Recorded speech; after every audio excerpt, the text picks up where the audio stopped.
అనగనగా ఒక అడవిలో ఒక పెద్ద మర్రి చెట్టు ఉంది. ఆ చెట్టు మీద చాలా సంవత్సరాలుగా నివసిస్తూ ఒక గుడ్లగూబ ఉండేది. దాని పేరు గురు. కొన్ని పావురాలు ఆ చెట్టుపై విశ్రాంతి తీసుకుంటూ మాట్లాడుకుంటూ ఉండేవి. అందులో ఒక పావురం ఎవరో మనిషి అక్కడ కొన్ని ధాన్యం వేశాడు అని చెప్పింది.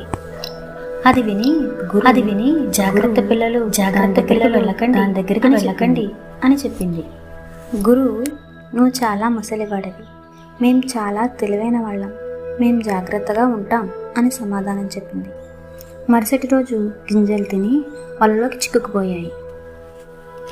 వాటికి ఒక్కసారిగా ఎగరమని సలహా ఇచ్చింది. పావురాలు వేటగాడి బారి నుండి తప్పించుకున్నాయి. తరువాత గురువు దగ్గరకు వెళ్ళి క్షమాపణలు చెప్పాయి.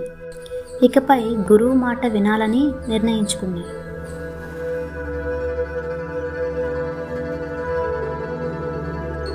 Like and subscribe.